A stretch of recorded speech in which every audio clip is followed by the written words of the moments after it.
mínimo. Pensábamos que era una inocentada, Sebastián, pero ayer en la alocución del presidente pues se confirmó. Hemos estado analizando el tema con diferentes gremios durante la mañana, desde muy temprano en la mañana fue el tema central, y nosotros vamos a hablarlo desde otro punto de vista, con historias personales de personas que tienen que pues asumir esos costos, saber cómo lo van a hacer, si lo van a asumir o qué decisiones van a tomar al respecto en el transcurso de 2026. Sí, se vuelven a encontrar de pronto más fuerte que nunca, pues visiones incompatibles de la sociedad, de la economía. El gobierno, pues, evidente lo hace porque piensa que es beneficioso para el país y que si se carbura la demanda, eso será bueno para todos. Y por otro lado, pues hay personas que creen que el tejido empresarial del país no tiene la capacidad de absorber eso, y pues será al margen de quienes pierden y quienes ganan, pues un poco muy interesante de ver la evolución mes a mes, Jennifer, de qué va a pasar con la inflación, con el desempleo, de pronto con algunos empleados que sí les va a beneficiar, de pronto otros que no tanto. Ayer, por ejemplo, empecé a hablar que hay gente que dice, oiga, esto puede acelerar la automatización de algunos sectores que de pronto no lo estaban haciendo, que al margen de si a uno le gusta o no, creo que es interesante de observar qué va a pasar mes a mes. Vamos a observarlo y vamos sobre todo a hablar con esas personas que tienen esas responsabilidades, que tienen 3 empleados, 7 empleados, 15 empleados, que al final son los que van a tener que asumir este peso. Por supuesto, por el otro lado están los empleados que van a tener este beneficio, van a recibir 2 millones de pesos de salario mínimo, y pues muy contentos, Sebastián. También hay que mirar esa parte de la población que, aunque no sea la mayoría, pues es una población importante en nuestro país, y que uno a veces se pregunta cómo logran sobrevivir con un salario mínimo en Colombia. Bueno, la mayoría del país vive con menos de un salario mínimo. Sí, pero digamos que los que ganan salario mínimo es una parte, pues no es la mayoritaria, pero pues el 10%, que son más o menos ¿cuántas personas? Más o menos, pues, los últimos datos que tenemos del DANE, 2.4 millones de la población activa, económicamente activa, que es la población que está en edad de trabajar, gana un salario mínimo, es más o menos un 10%. Sí, acá tengo, mire, sí. 11.4 millones de personas, que es más o menos el 50% de la población está por debajo, es decir, no se ganan ni un salario mínimo, es decir, la mayoría de la población está por debajo, generalmente bajo condiciones de informalidad. Y tenemos 2.4 millones de trabajadores que ellos sí reciben un salario mínimo, que es más o menos el 10% de la población en Colombia. Entonces estaríamos hablando de 2.400.000 personas que están celebrando hoy, porque dicen, bueno, se van a mejorar mis ingresos, y lo que le decía, uno a veces se pregunta cómo es una persona para sobrevivir con un salario mínimo en Colombia que cada vez se pone más caro. Claro, pero entonces hay que hablar también como desde esa perspectiva, que cuando uno entiende todo lo que puede pasar y las implicaciones que puede tener esto, Hugo Mario, a nivel fiscal o a nivel de inflación o a nivel incluso de desempleo, porque muchas personas no van a poder asumir ese incremento del 23% y dicen, mire, no le puedo pagar, tengo que recortar plantilla. Es decir, se puede analizar desde diferentes puntos de vista. Eso le voy a decir, Jennifer. Esta mañana muchos amanecieron, sobre todo los propietarios de pequeños negocios, ¿no? Los comerciantes pequeños, los pequeños empresarios amanecieron haciendo cuentas, ¿sí? Tirando números, cifras, para tomar decisiones la próxima semana, comenzando el 2026, si pueden o no sostener su pequeña nómina de trabajadores. Creo que ellos son los más golpeados por la decisión del gobierno. Sí, así es.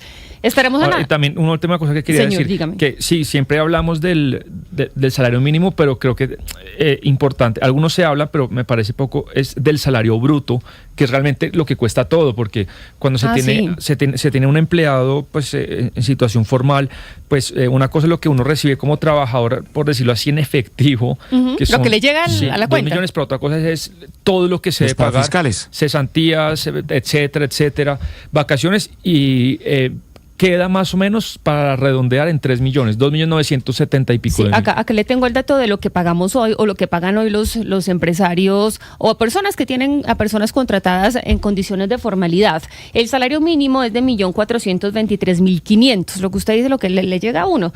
Pero esto realmente le cuesta al empleador 2.240.000, si se tiene en cuenta, pues obviamente el subsidio de transporte y el resto de los pagos obligatorios para fiscales, cesantías, pensión, salud, etcétera. Es decir, es un costo más elevado del que recibe el empleado mensualmente o quincenalmente. Es el cálculo de servilleta que decía Hugo Mario, que hace la empresa. No hace el cálculo con 2 millones, sino, bueno, tengo estos trabajadores y ahora me cuesta cada uno al mes 2.9 o casi 3 millones y vamos a ver qué pasa, porque también lo que dice el gobierno, Jennifer, dice, bueno, las empresas es que van a vender más.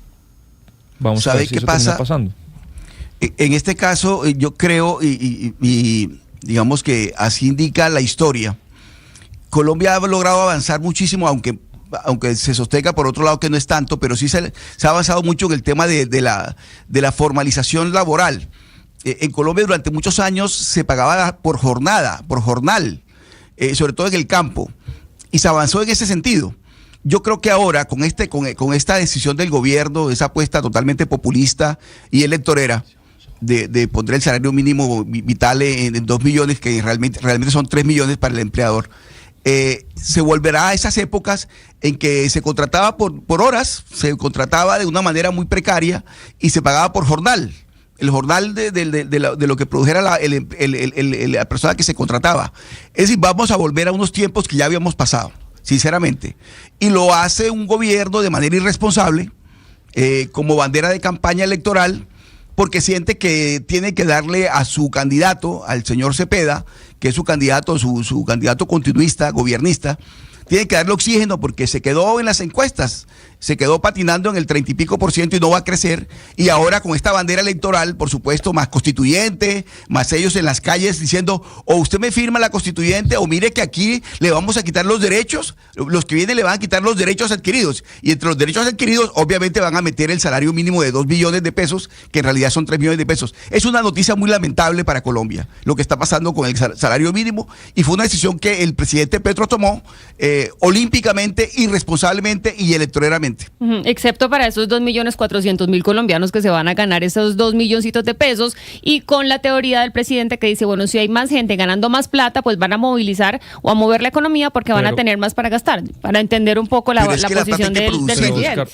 Es que hay que producir la plata, o sea, por eso se habla del sector productivo. Es que la producción no cae de los árboles como las hojas.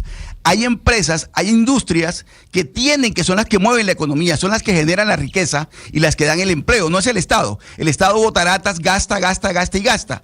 Pero el sector privado es el que está siendo golpeado con estas medidas, y sobre todo las pequeñas y medianas empresas, de las que vamos a hablar más tarde, que tienen 15 o 10 empleados o 7 empleados, que están sacando números, como dice Hugo Mario en este momento. ¿Cómo voy a hacer yo para pagar esta nómina?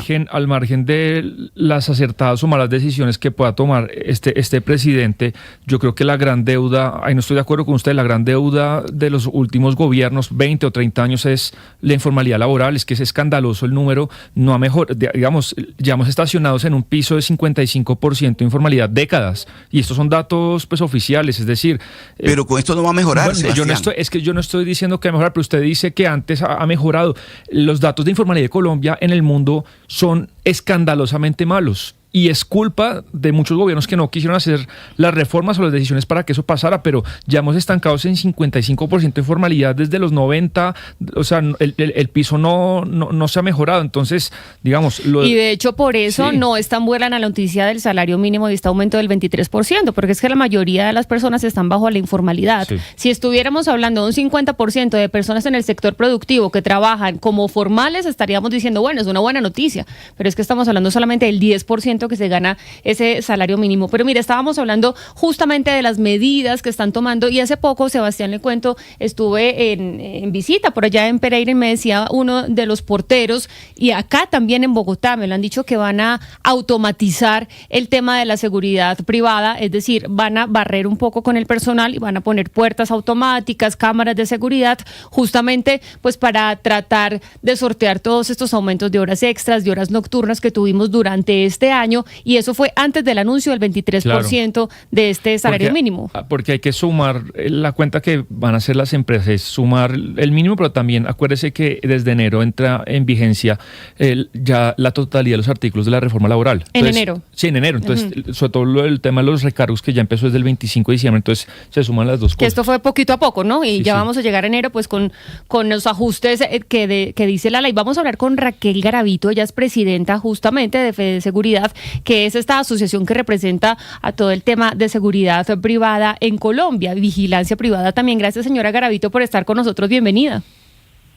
Jennifer, Lucas, Sebastián, muchas gracias por la invitación a la mesa el día de hoy y por supuesto a todos los oyentes.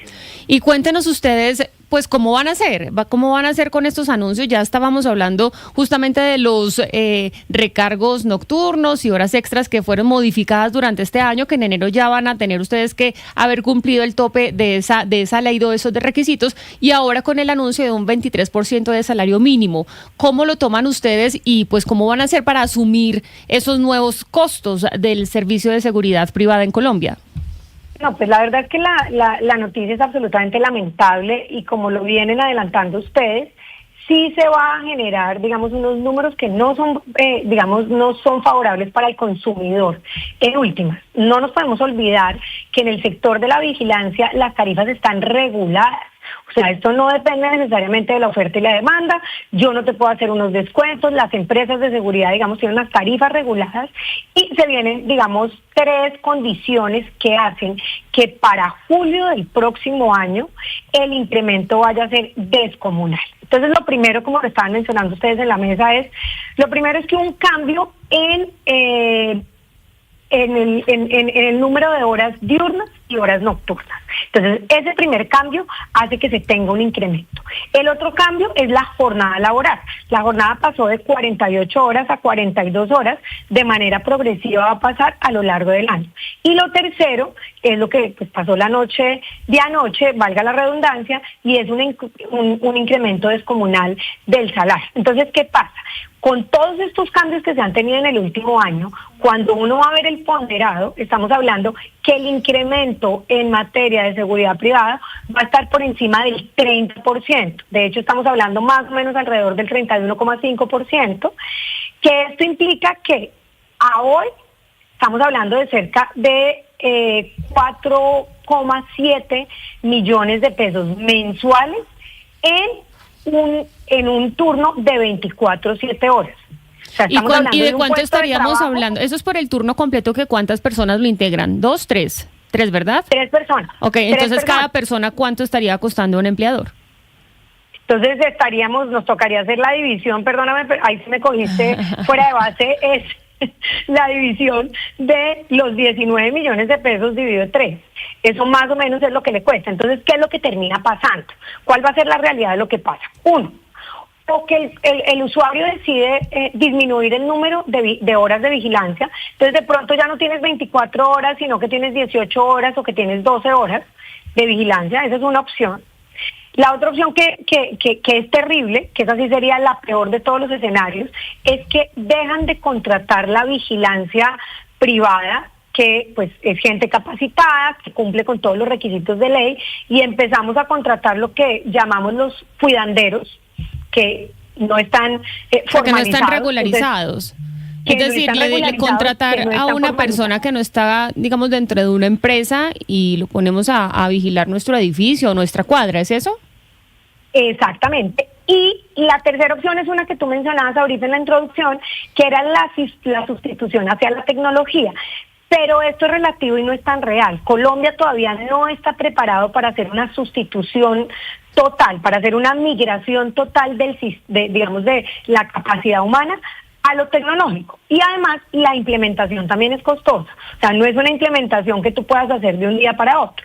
Entonces, realmente a lo que nos estamos viendo abocados es que vamos a tener una vigilancia, que las empresas de vigilancia no te van a poder dar unos descuentos, que las tarifas están reguladas. Luego, a quien se le va a terminar trasladando es al usuario. ¿Quién es el usuario? Las residencias, los comercios, los centros comerciales e incluso el mismo Estado. Entonces, en estos números a uno sí le causa, digamos, una pregunta: ¿de dónde va a sacar el Estado para cubrir este sobrecosto en el tema de vigilancia? Cuando necesariamente en los colegios tienes que tener vigilancia privada. Tú no puedes dejar las instituciones educativas sin vigilancia, tú no puedes dejar los hospitales sin vigilancia, tú no puedes dejar los puertos sin vigilancia. Entonces, ese mayor valor que lo va a asumir, bien sea el gobierno nacional o los entes territoriales, ¿de dónde va a salir? O sea, de entrada, no solo los privados digamos, se van a ver enfrentados a un mayor costo. O sea, mañana la junta administradora del edificio le puede decir a los vecinos, miren señores, nos va a tocar hacer un incremento del X% porque ya no nos alcanza para la vigilancia privada. Y las empresas no te van a poder dar el descuento, pero también el gobierno y también los entes territoriales. ¿Por qué? Porque van a estar desfinanciados. Entonces, aquí tenemos una realidad que no es menor con respecto al tema de seguridad privada. Doctora Garavito, ayer cuando hablábamos y ya se empezaba a ver en el horizonte que podía ser el aumento del 23%, hablábamos de lo que podía suceder, por ejemplo, con las administraciones en los conjuntos residenciales, donde por supuesto pues un pedazo de lo que se paga la administración va justamente para el tema de la seguridad privada, y empiezan entonces muchas dudas. Y entonces aquí, ¿qué va a pasar? Una administración se puede subir más allá del IPC.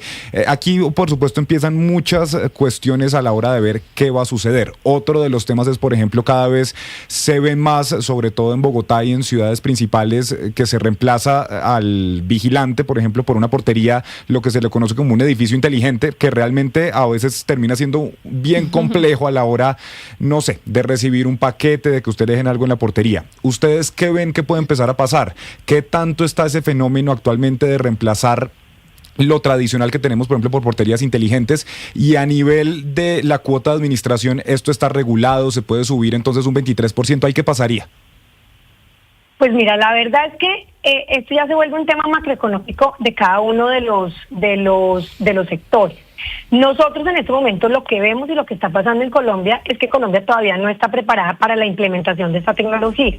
Esta implementación requiere, digamos, unas adecuaciones en materia de infraestructura en cualquier, digamos, no necesariamente en un conjunto residencial, puede ser en una empresa, puede ser en un supermercado, que te toca hacer, digamos, unas sustituciones muy grandes, y hoy en día todavía el país no está preparado. Sí lo estamos viendo en algunos conjuntos residenciales, sobre todo en ciudades principales, en ciudades como Bogotá, como Medellín, como Cali, Barranquilla, ya lo empezamos a ver, pero es una migración que es paulatina. Eso es lo primero. Y lo segundo es que hay un tema que la tecnología no te sustituye, y es la comunicación que hay entre el sector público y el sector privado en materia de vigilancia y en materia de seguridad. Si bien la vigilancia privada y la seguridad privada no reemplaza al Estado, sí cierra la brecha de protección. No es lo mismo una calle donde tú tienes un vigilante en una esquina porque está, digamos, pendiente de un negocio, de un comercio, y en la otra esquina hay un edificio donde tiene un vigilante, a cuando tú vas por una cuadra que no tiene ningún tipo de vigilancia. Claro. Entonces, aquí hay una realidad que es muy compleja. Es que por un lado el gobierno no está invirtiendo en pie de fuerza, pero por el otro lado está debilitando al sector de la seguridad privada con 3 medidas en el mismo año. Entonces, estamos diciendo, bueno, ¿cuál es el juego? ¿Hasta dónde vamos a ir? Porque es un sector que realmente se está viendo muy afectado. Me queda una duda, señora Garavito. Los guardas de seguridad, esas personas que no ve vigilando los conjuntos residenciales, los centros comerciales, ¿son personas que ganan salario mínimo o eso es relativo? Digamos que hay algunos que ganan por encima del salario mínimo, depende. Este es un sector que tiene categorías. No todos los vigilantes tienen el mismo nivel de formación. Hay algunos sectores que te exigen, digamos, una formación especializada cuando tienes transporte de valores, cuando tienes, por ejemplo, puertos, aeropuertos. Entonces, dependiendo de la categoría, puede que haya algunos que estén por encima del salario, pero en términos generales, digamos, sí es una población que depende del salario mínimo. Pues señora Garavito, gracias por estar con nosotros y explicarnos cuáles son las implicaciones de esta decisión que tomó el gobierno nacional de aumentar el 23% del salario mínimo. Estaremos pues muy atentos a los cambios que ustedes puedan ir haciendo. Solo una pregunta, pero cortito, porque ya tengo al otro invitado conectado. ¿Estos aumentos no los podría asumir también, digamos, que los dueños de este tipo de empresas ganen menos al año, o sea, que recorten sus ganancias para no trasladar todo ese aumento a los, digamos, habitantes de edificios, a las cuadras o a los colegios? Es muy difícil porque el factor de producción de mayor porcentaje en el tema de vigilancia sí es el factor humano. O sea, el factor humano en las empresas de vigilancia es casi el 90% de los factores de producción. Entonces, cuando digamos que tu factor más importante es ese, es muy complicado reducirlo. Okay. Es muy complicado. Okay, es marginal. Uh-huh. Bueno, señora Garavito, pues feliz año y gracias por estar con nosotros. Gracias a ustedes por la invitación. Eso es interesante lo que usted decía, Jennifer, y el presidente le apunta a eso, ¿no? Esto es una medida de redistribución porque lo que debería pasar es que el capitalista va a ganar menos y el resto va para el salario, pero eso no siempre es tan fácil porque imagina una empresa que no es que quiera el capitalista quedarse con la ganancia, sino tiene primero un plan de expansión. Digamos, yo lo que voy a ganar no es para mi bolsillo, sino es para agrandar la empresa. A lo mejor doy más salario, sí, pero no agrando la empresa. Y lo otro que puede pasar es una empresa que está endeudada, que tiene que pagarle al banco. Entonces, pues al final no es como que el tipo va a ser más rico per se, sino de pronto la empresa tiene deudas, tiene intereses que pagar. Entonces, pues cada empresa es un mundo y verá cómo lo gestiona, pero no me parece que es tan simple como lo pinta un poco el presidente. No, es que es para que sean menos ricos. Bueno, las empresas tienen muchos retos que no necesariamente es llenar el bolsillo del dueño. Sí, pero siempre, yo creo que es válida esa pregunta, ¿no? Es decir, si usted como empresario tiene una ganancia anual del 30%, pues bájese al 25% para que no traslade todo ese aumento del salario, de las horas extras y tal. Estoy poniendo un ejemplo aleatorio, Gonzalo, por ejemplo, ¿no? Y ahorita hablando de todo el tema de seguridad privada, que claro que se tiene que migrar, yo sí creo que esto es lo que va a pasar al tema tecnológico, pero que eso tiene que ser paulatino y que a veces, y lo comentábamos acá. Jennifer. Perdón que meta ahí la cucharada, porque ayer me pasó. Mi abuela vive en lo que se conoce ahora como un edificio inteligente. Y es que usted, mejor dicho, era un edificio que toda su vida había tenido un vigilante. Claro. Y que tenían, como estábamos oyendo, 3 turnos y entonces cambiaban. Desde hace 1 año o 2 años decidieron cambiarlo por temas de economía, porque bajara la cuota de la administración y demás. Y esto entonces se vuelve que usted para entrar tiene que tener como un tag, una llavecita que para poder, exactamente, para abrir la puerta. Sistema tecnológico. O puede abrirlo con la cara. Pero entonces esto es un gallo si usted va de visita porque pues su cara no está registrada. Pero más allá de eso, por ejemplo, algo en lo que uno no piensa, si usted en este momento está aquí en el programa y le llega un paquete, le llega un domicilio, no hay quien lo reciba. Si no hay nadie en su casa, de malas porque no hay cómo hacerlo. Y no sé. Para recibir un domicilio, a usted le toca salir las 2 puertas, o sea, es realmente complicado y son cosas que uno en el momento no piensa. No piensa, pero yo creo, Gonzalo, que esto es más perjudicial o más complicado para las personas mayores, es decir, para nuestros abuelos, nuestros papás, que de pronto no están acostumbrados y les llega de sopetón esta nueva tecnología, acostumbrados a don Manuel, a don Leonardo, a don Arcadio durante toda su vida, y ahorita les toca pues ir a marcar un pin y arreglárselas como puedan. Hay varias cosas que mencionar sobre lo que usted está debatiendo con Sebastián, y yo no entiendo cuál es la necedad, con el respeto de quienes piensan así, de que en América Latina al empresario se le tilde de ONG o de organización de beneficencia. A ver, la persona que invierte dinero, digamos, se está invirtiendo para ganar capital. Si el capital que desea ganar es 30%, yo no entiendo por qué hay que satanizarlo. Esto amén de que no haya una especulación de los precios que estén dentro del mercado. Pero cuando usted dice, Jennifer, ¿pero por qué el empresario no se reduce la ganancia? Pues, ¿para qué se mete en un negocio? Eso por un lado. Y por otro lado, el tema de la automatización es que sí, si bien es cierto, tal vez no va a pasar de un segundo a otro. En vez de tener 3 celadores, usted reduce a 1 celador y empieza a trabajarlo con la tecnología. Lo que queda aquí demostrado es que un aumento tan drástico de el salario mínimo va a generar posiblemente un poco más de desempleo, y 2, obviamente va a reducir o va a impactar también en la informalidad que decía Sebastián. Y también va a aumentar muchos servicios y productos que están indexados, es decir, que están estrictamente vinculados con el aumento del salario mínimo. Y estaba viendo algunas cifras, Lucas, Sebastián, Hugo y Gonzalo y Oscar, las viviendas de interés social que van a tener un aumento. Y sabe que las viviendas, digamos, más pequeñitas son las que van a tener un aumento más importante. Estaba viendo un cálculo que hacía la revista Cambio, justamente si lo podemos poner para que la gente que esté conectada con nosotros a propósito a través de Ditu o de YouTube, decía lo siguiente: en 2026, con este aumento del 23%, ese no es el gráfico, es uno negro de la revista Cambio, las viviendas de interés social hasta 135 salarios van a quedar en 236,37 millones de pesos. Esto implica un aumento de 44,19 millones de pesos con respecto a lo que teníamos en 2025. Y las viviendas de hasta 150 salarios mínimos van a quedar valoradas en 262 millones de pesos, lo que implica esto un aumento de 70,4 millones de pesos, que son las personas que van a estar afectadas, que están tratando de buscar su vivienda, que las tratan de diferir o que están tratando de pedir créditos. Les va a tocar quedar, por supuesto, un precio pues más complicado. Entonces, claro, hay beneficios, como lo estábamos tratando de decir acá, porque siempre hay pros y contras. Hay unas personas que están felices, estos 2,4 millones de personas que se ganan este salario mínimo y que van a tener un aumento considerable, celebrando, pero que también tenemos que mirar las implicaciones que tenemos en otros aspectos, porque las personas que se ganan 2 salarios mínimos pues van a tener un aumento de precios y no van a tener el aumento del 23%. O alguien, Jennifer, que se estuviera ganando ahorita 2 millones de pesos en este momento, es una persona que pasa a ganarse el salario mínimo. De cierta manera, aunque bueno, hay que ver si está incluido el auxilio de transporte o no y demás, pero ahí está todo el tema. Y usted menciona, por ejemplo, la vivienda de interés social. Las multas, lo hablábamos ayer, cuando usted se mete al Código Nacional de Tránsito, esto está expresado en salarios mínimos diarios legales vigentes.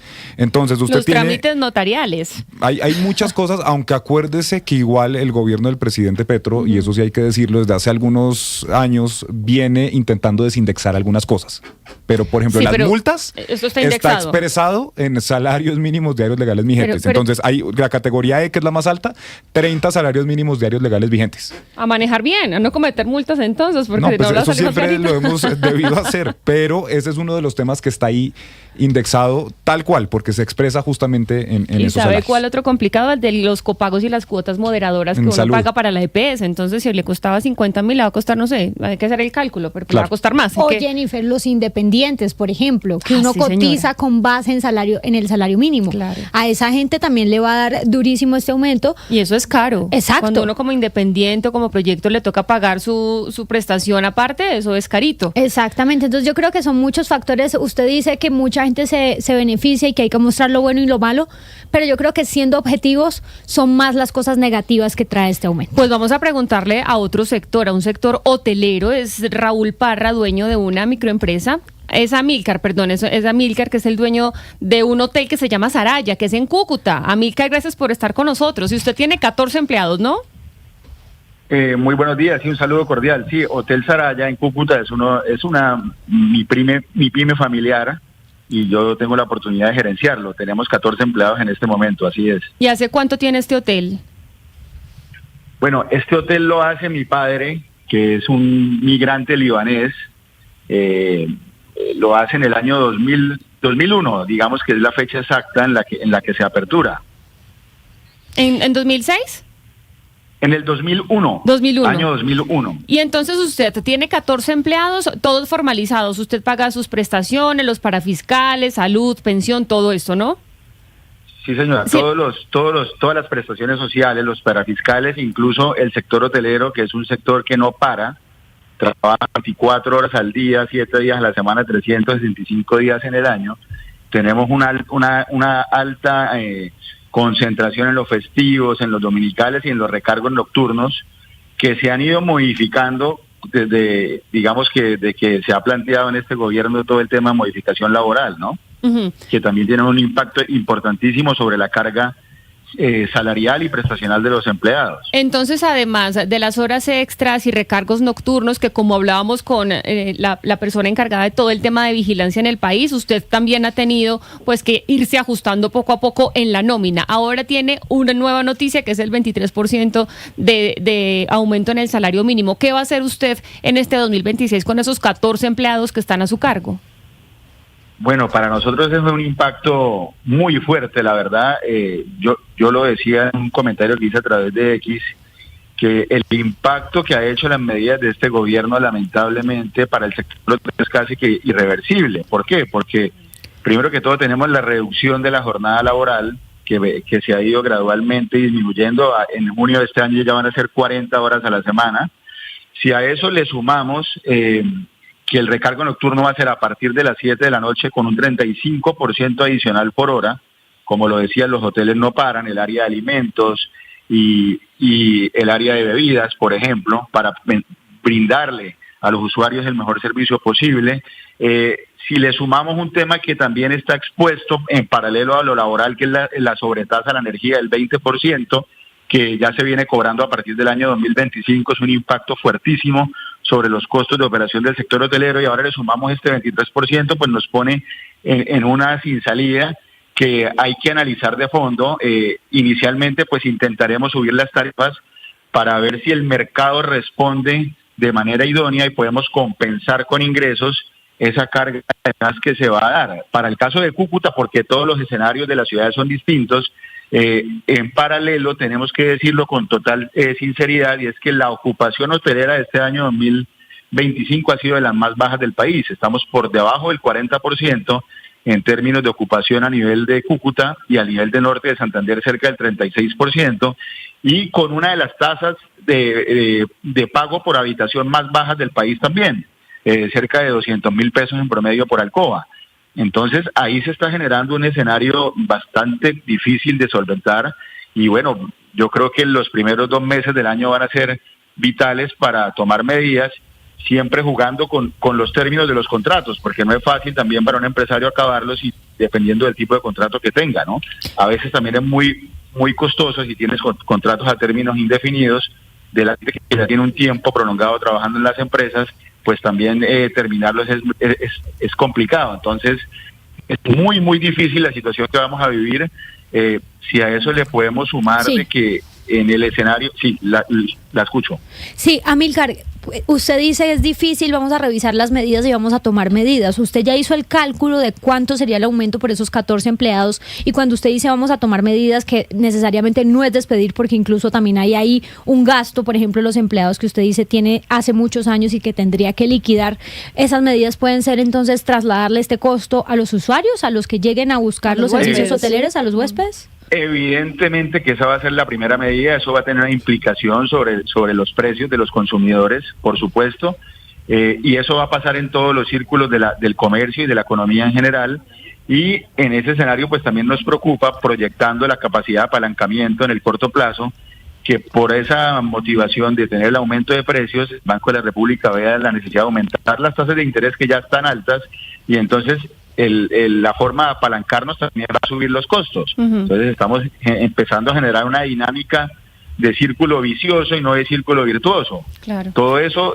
digamos que esto estamos hablando de algo que se planteó hace 16 horas o no sé cuánto tiempo. En la proyección que estábamos haciendo nosotros inicialmente, aumento de precios, estábamos trabajando sobre el 12, el 13, máximo el 15%, pero ahora nos llevan al 23% y es algo sobredimensionado, ¿no? Que no se lo esperaban ni los sindicatos ni los mismos trabajadores. Sí, señor. Bueno, pues don Amílcar, muchas gracias por compartirnos su situación y su experiencia, a ver cómo le va este 2026 y cómo usted logra sortear estos aumentos en sus 14 trabajadores que ojalá logre conservar. Muchísimas gracias. Vale, muchas gracias a ustedes. Feliz día.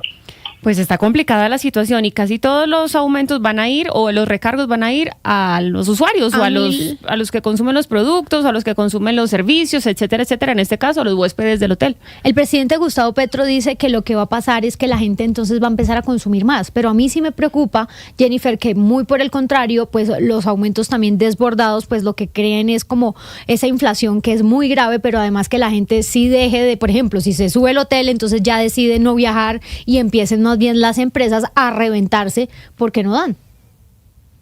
Pero mire lo que ocurre con el sector hotelero.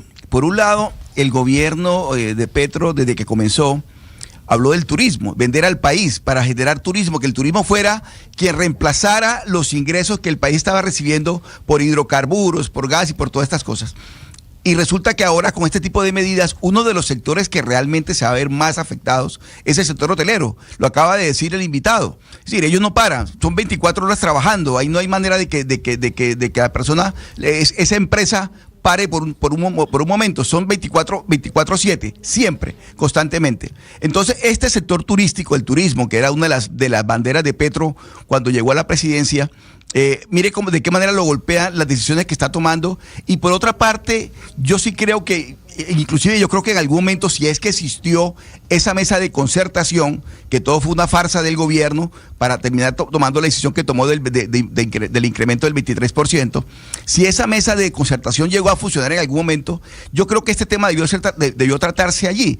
Es decir, de qué forma las pequeñas y medianas empresas del país, que son las más impactadas, las que se van a ver más afectadas, de qué manera se les podía ayudar. ¿Consideraron de pronto el tema de los impuestos? Bajarle los impuestos, no porque es que están igual que todo el mundo, están exactamente igual que todo el mundo. Entonces, un pequeño y mediano empresario que tiene que pagar los impuestos que tiene que pagar para sostener una empresa, ¿de qué forma el gobierno pensó ayudarle a este sector de la economía del país, que es la que más se va a ver afectadas? El 90% de las empresas del país son pequeñas y medianas empresas. Entonces yo creo que este tipo de cosas definitivamente lo que demuestra es que la conclusión no puede ser distinta, no puede ser diferente. Fue un error total, una decisión tomada, pues, lo repito, de manera arbitraria, populista, electorera.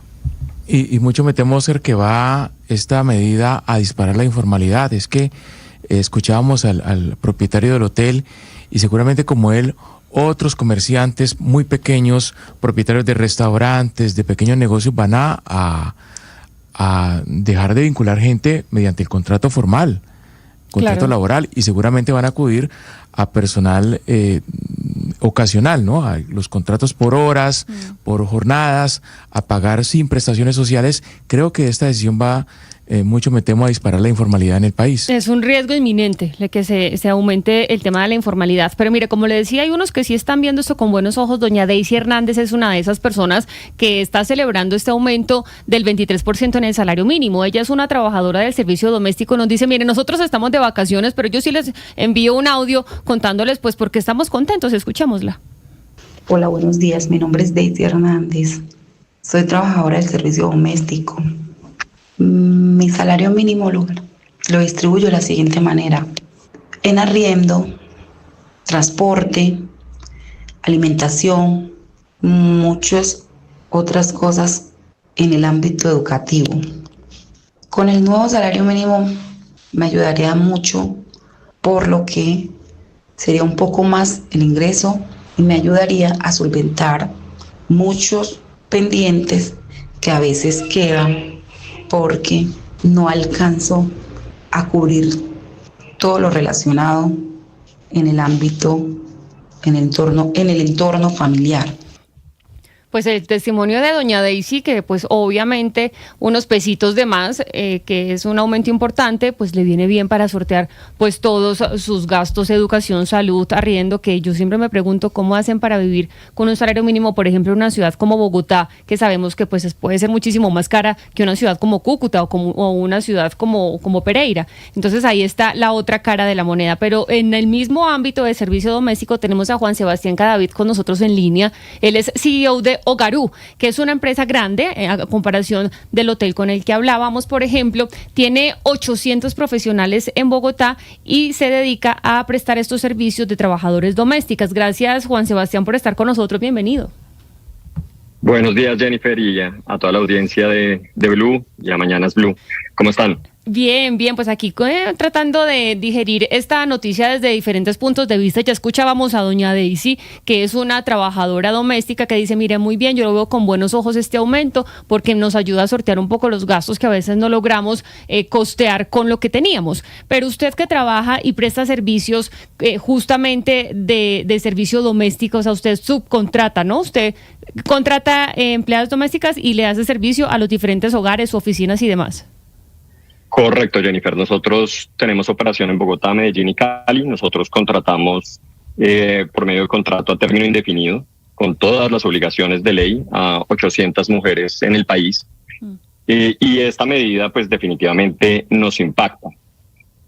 Nosotros hacemos muchos experimentos con el precio para tratar de entender el impacto que cada peso que le subimos al valor del servicio, qué tanto impacto tiene sobre el volumen de nuestra operación. Y para nosotros es claro que la brecha entre el aumento del salario mínimo y el IPC, que pues con este anuncio se sitúa en el 18% de diferencia, nos genera medio punto porcentual de crecimiento en la operación por cada punto adicional. Es decir, ese 18% adicional que está creciendo el salario mínimo nos va a generar un decrecimiento del 9% en la operación. Eso para el tamaño de Hogarú, pues básicamente implica que como mínimo estamos proyectando tener 72 empleos menos a partir del 2026. Es decir, Juan Sebastián, que, digamos, usted escuchó el audio de la señora Daisy, y la señora Daisy pues, está contenta porque ella dice, bueno, me voy a ganar más y tal. ¿Cómo explicarle a doña Daisy lo que nos está diciendo a nosotros? Porque seguramente ella, y como ella piensa, muchas de las personas a las cuales usted le está dando empleo, usted las está contratando para que presten ese servicio. ¿Cómo hacerle entender a ellos, a las doña Daisys que están contentas, el verdadero impacto que va a tener esta decisión del gobierno en ellas? Para mí es sencillo. Quienes estén en el sector formal, en el empleo formal, van a estar mejor. Las profesionales de Hogarú que cuentan hoy en día con el empleo van a estar mejor de entrada porque van a ganar más. Eso sí, hay que tener en cuenta que sus costos también se les van a subir. Eso eventualmente va a llegar a impactar el bolsillo de todos los colombianos. Pero lo que es importante para personas como doña Daisy que veíamos antes es saber que no va a haber nuevas oportunidades de empleo. Hogarú el año pasado estaba contratando aproximadamente 60 mujeres por mes. Este número va a caer porque estamos proyectando que con este aumento de precios, que definitivamente nosotros debemos transferir el sobrecosto a los clientes, con ese incremento de precios, pues simplemente no vamos a poder contratar más y la empresa va a empezar a decrecer. Señor Cado, yo quiero un poco meterme en la cabeza del empresario. Bueno, hay muchos empresarios y todos especulamos con que ustedes cómo se van a comportar. El primer reflejo del empresario ante estas cosas es ¿qué? Es ver su deuda, ver si reduce los costos, no sé, o depende de cada sector, o es muy difícil, pero el primer reflejo del empresario cuando llegue este tipo de momentos es ¿cuál? Transferir el costo al cliente. En el caso particular de Hogarú es lo primero. Tengamos en cuenta que el costo de Hogarú es principalmente el costo de nómina. Nosotros, más del 90% de nuestros costos se va en la nómina, en las prestaciones sociales de nuestras trabajadoras. Entonces, ahí no hay que podemos recortar. Nosotros debemos transferir todo ese incremento del salario mínimo a los clientes. ¿Cuánto vale, señor Cadavid? Por ejemplo, mensualmente, ustedes le ayudan a una familia, a un hogar con una trabajadora del servicio doméstico. ¿Cuánto le cobran a esa familia? En el 2025, un día de servicio costaba 165.950 y ya definimos los precios para el próximo año, quedó en 199.950. Y perdón, le pregunto, sí 165.000 un día, ¿y cuánto le pagan a la empleada? Nosotros pagamos todo lo que es de ley, pues que hay que sacar la cuenta de los 2.974.000 que ahora quedó el salario mínimo cuando uno tiene en cuenta todas las prestaciones de ley por día. Eso es más o menos, mal hechas las cuentas, 100.000 pesos. Adicionalmente, en Hogarú tenemos un plan de beneficios que incrementa el pago de las profesionales en más del 30%. Beneficios que para ellas son importantes porque obviamente va a su bolsillo, pero para nuestros clientes también son importantes porque son los beneficios que aseguran la calidad del servicio. Tienen compensación por llegar a tiempo, por hacer el servicio con calidad, por permanecer mucho tiempo con los clientes, que son pues, valores agregados que nosotros les ofrecemos a nuestros clientes.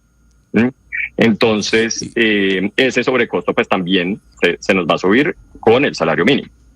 Sí. ¿Quedarían cuánto? ¿Me recuerda, señor Cadavid? Para el 2026, un día 199.950. Sí, casi 200.000 pesos. ¿Qué incluye el servicio por ese día?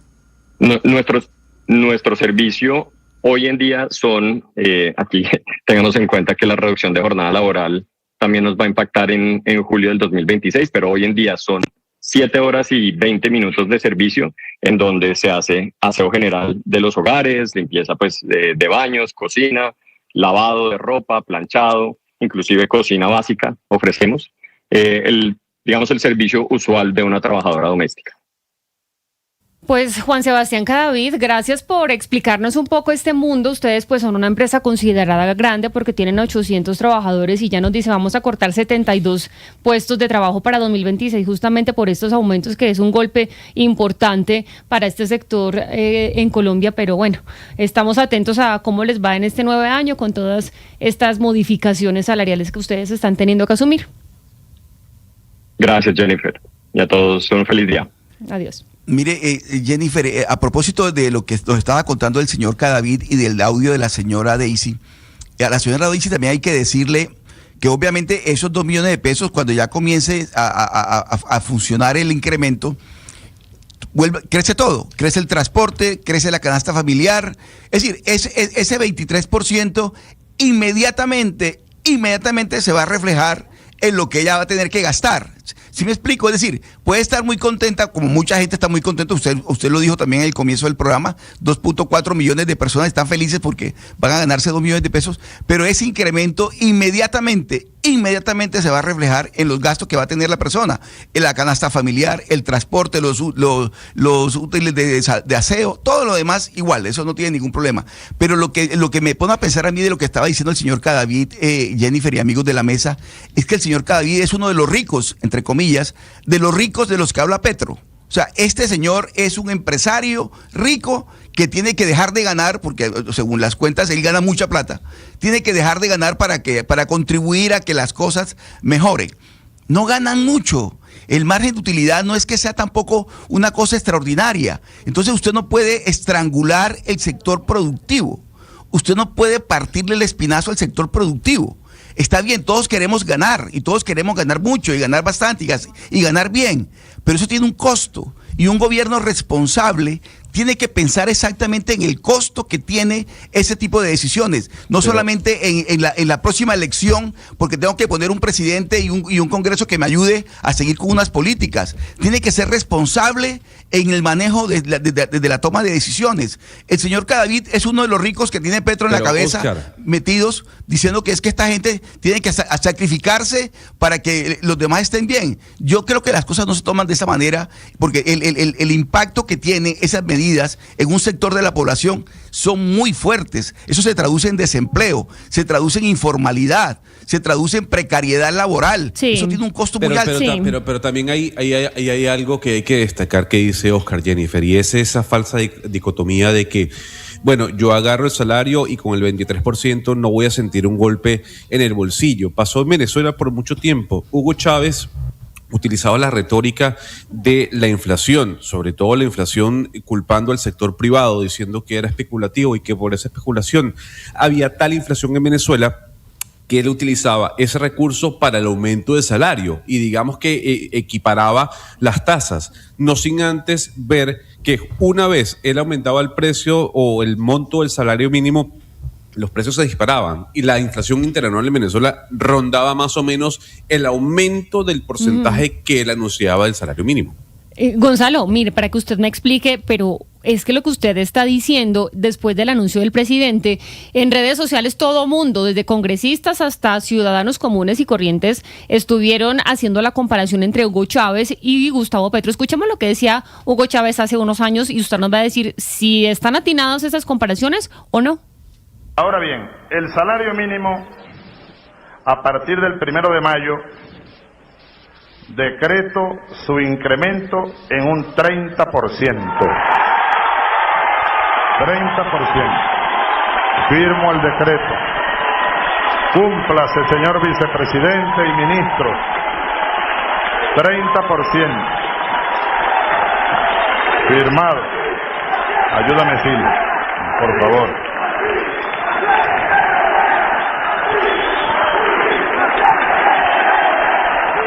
Y luego en las comparaciones que seguramente si ustedes se meten a X o a diferentes redes sociales, ven que luego aparece Gustavo Petro hablando del 23%. Gonzalo, ¿esto tiene comparación o no tiene comparación? Estos dos aumentos, uno del 30% por Hugo Chávez, que ya sabemos en qué terminó todo este régimen, y ahora hablando de Colombia con el presidente Gustavo Petro. Jennifer, yo creo que la comparación es no al lugar. Y digo por qué, y esto no es una defensa a ultranza del régimen de Hugo Chávez, sino que las economías colombianas y venezolanas son muy distintas, y sobre todo los momentos. Yo quiero traer un cuadro comparativo de los momentos o de los años en los que Hugo Chávez anunciaba este escalonamiento o aumento del salario mínimo en Venezuela. Si usted se puede dar cuenta, desde el año 2005, pues vemos 30%, 27%, 15%, 20%, 30%, año tras año. ¿Y esto por qué se daba? Porque la inflación en Venezuela ameritaba que Hugo Chávez pudiese aumentar o tuviese que aumentar el salario mínimo para poder equiparar las cargas.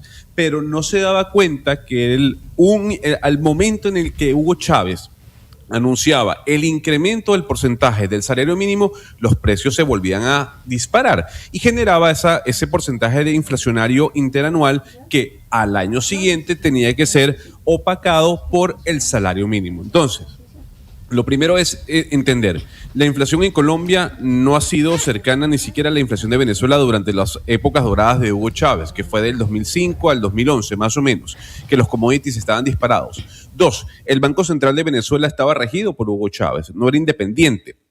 Había una cantidad de plata rodando en la calle. Y 3, Hugo Chávez utilizaba el argumento inflacionario diciendo que era por culpa de los empresarios para él poder apalancar el porcentaje de subida de ese salario mínimo. Sí, no, totalmente de acuerdo con Gonzalo. A mí me parece pues, muy de mala fe equiparar las mismas situaciones y por más de que haya gente que si hay puntos muy cuestionables de lo que ayer hizo el presidente, pero Colombia tiene un banco central independiente, Jennifer, eso es una realidad y es algo que creo que la mayoría de los colombianos lo aprecian viendo las encuestas, como el Banco de la República está bien valorado, es gente seria, el 90% de ellos que llegan con una trayectoria muy importante. En Venezuela el Banco de la República o el Banco Central era caja menor del chavismo para, gastar más y está supeditado al presidente. No es el caso colombiano y me parece que es un error comparar los dos países. Sí, totalmente. Entonces, totalmente. La comparación no al lugar, como decía nuestro compañero Gonzalo Lázari, que es venezolano, que conoce, pues por supuesto, todo lo que ha sucedido en su país y que acá, pues obviamente, en medio de estos anuncios que tomó por sorpresa incluso a los mismos trabajadores, pues obviamente comienza a aparecer nuevamente, porque esto ya ha pasado, las comparaciones entre Gustavo Petro y Hugo Chávez. Vamos a terminar esta ronda sobre las implicaciones que va a tener para los pequeños empresarios, para los medianos y grandes empresarios, pues este aumento del 23%. Finalizamos con Raúl Parra. Él es dueño de una microempresa que se llama ToConnect y que tiene 7 empleados de nómina y además 3 por prestación de servicios. Gracias, Raúl, por estar con nosotros. Bienvenido. Buenos días a todos y a todos los oyentes de Blue Radio. Primero cuéntanos qué hace su empresa, qué hace ToConnect. Pues nosotros ofrecemos un servicio de alquiler internet para los eventos o los conciertos en Colombia, por toda Colombia, y pues nosotros por lo tanto trabajamos mucho en lo que es la jornada de la noche para todos los conciertos o la mayoría de los conciertos que se hacen en Colombia. Entonces usted también está teniendo que pagar un poquito más por estas medidas que comenzaron a aplicarse en 2025, que terminarán de instaurarse en 2026 de horas extras y horarios nocturnos. Y ahora con este 23%, ¿cuál es su medida? ¿Usted qué va a hacer en 2026 con estos 7 empleados de nómina que tiene y con esos que tiene 3 por prestación de servicios? Sí, nosotros a inicio de año habíamos aumentado de 5 a 7 los contratos que fueran de nómina por querer apoyar al empleado que sintiera con mayor seguridad, ya que para nosotros pues también es muy importante que el empleado se encuentre feliz, pero finalizando justamente años y antes de saber la noticia, estábamos justamente tomando la decisión de volver a recortarlo porque pues los eventos no son todos los días. Ustedes saben que los eventos puede ser 2, 3 veces al mes, pero todas estas horas nocturnas, todo el proceso que estaba gestionando los gastos adicionales, sin tener en cuenta incapacidades y eso, está generando unos costos muy elevados a la empresa. Entonces, como nuestro servicio es de internet, no nos queda tan fácil subir precios a nuestros clientes. Nosotros no podemos venir y decir, bueno, ahora vamos a cobrar un poco más, porque digamos que es muy fácil que se vaya a la competencia. Entonces habíamos comenzado a tomar la decisión de ahora comenzar a irnos más un poco por prestación de servicio y que fuera la necesidad. Entonces ahora esperemos ver qué va a pasar en el 2026, pero lo más probable es que vamos a tener que comenzar a cambiar, que ahora la nómina sean 2, 3 personas y que todo lo demás sean prestación de servicio. Claro, pues las medidas que tienen que tomar los empresarios. Gracias, Raúl, por comentarnos un poco cuáles son las medidas que van a tomar en 2026 para poder asumir pues estos cambios de los que estamos hablando desde ayer. Gracias. Para servirles. Buen día. Entonces tenemos, me sorprendió el dato de los 72 personas que van a quedarse sin empleo en el tema de trabajadores de servicio doméstico. Y también entonces ahora hablamos, Sebastián, de cambio de contratos. Ellos tenían 7 empleados por nómina, que al final es una seguridad, es un colchón que uno como empleado tiene. Ahora vuelven nuevamente a estos contratos por prestación de servicios. Que hay un dato que creo que hay que prestarle mucha atención a ver cuál va a ser su evolución, y es los contratos o los empleados formales del sector privado, que es algo que se aspira a que casi todo el mundo pueda tener, porque hay muchos empleos o independientes o informales o los públicos, que no necesariamente muchos en los públicos pues son útiles. Entonces vamos a ver si los empleados formales del sector privado van a crecer o decrecer, que son los de mejor calidad, son los que le pagan a usted todos los derechos y son los que, lo que usted dice, muestran cierta estabilidad. Sí, sobre los restaurantes, Jennifer, alguien me hace caer en cuenta de lo siguiente. Obviamente se van a disparar los costos de nómina de los restaurantes, incluso los pequeños, y eso va a hacer que suba el costo del corrientazo o el almuerzo ejecutivo. ¿Y quién compra casi que a diario almuerzo ejecutivo o corrientazo en nuestro país? Pues el trabajador que gana el mínimo o menos del mínimo. Así que eso también va a impactar, y no es un dato menor, el bolsillo de los ciudadanos. Las notas que uno hace a principio de año siempre son cuánto cuesta ahora un corrientazo, porque ahí uno va midiendo, por supuesto, la economía. Mire, para finalizar, eso también se ha tocado, Lina, en caricaturas. Ajá. Entonces acá me encontré con una caricatura que salió en Publimetro, que es de un caricaturista que se llama Exxan, que la cuenta es un caricaturista justamente. Sí. Entonces ahí lo están viendo. Los que se ganan el salario mínimo, y ahí hay un muñequito pues súper sonriente con la flechita ascendente del 23%. Pero luego uno sigue pasando y dice a quienes les pagan entre 2 y 4 salarios mínimos. Y hay un muñequito ¿qué expresión tiene, Lina? Mire, es un muñequito que quedó como aburrido. Y si me permite, yo le hago ahí una acotación que me hacía, digamos, ayer que estábamos buscando nosotros desesperadamente microempresarios, empleados, gente que nos hablara, y me dijo Edison Abreu Salinas.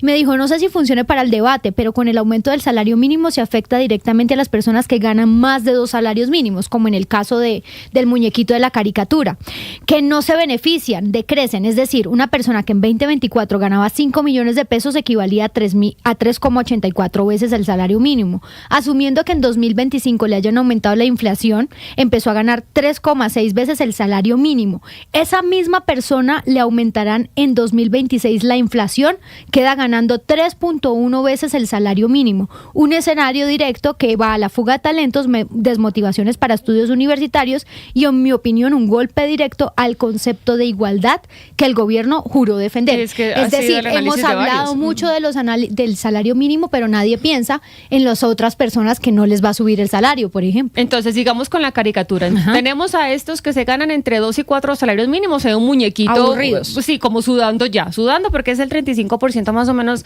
de la población colombiana. Los que trabajan por prestación de servicios, ya hay un muñequito pues con el dolor en el alma, ¿no? Ya se ve llorando este muñequito. Por lo que hemos dicho de la cotización que va a aumentar, entonces lo que se va a pagar como independientes, que es con base en el salario mínimo, pues sube también. Claro, ya dice, acá en la caricatura dice, incluyendo los 64,000 contratistas del gobierno, que ahí están.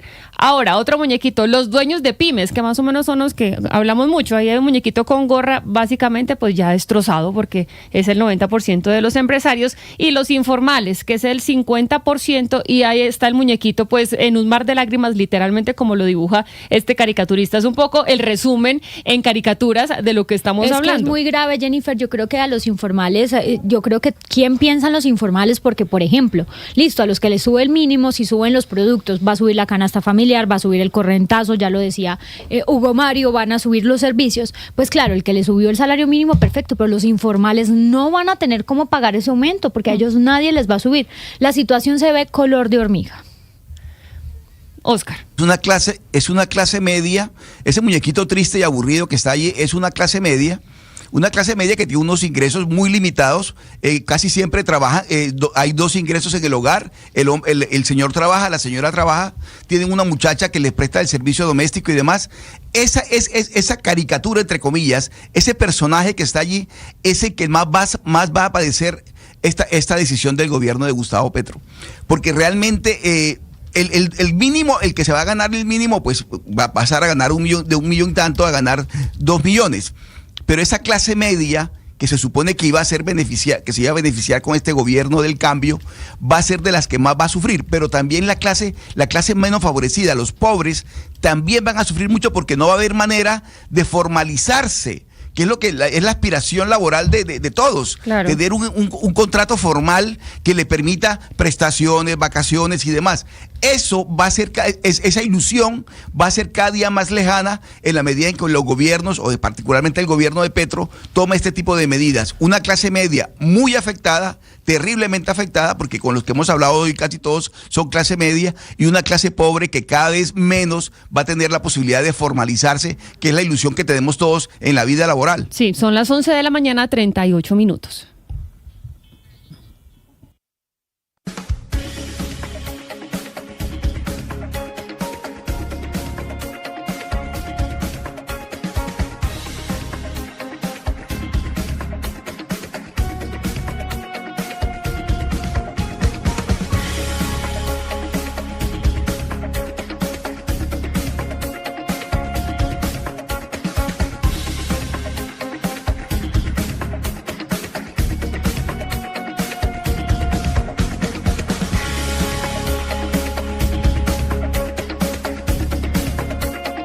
Al estilo de nuestro querido Gonzalo Lázari, que estamos escuchando por aquí.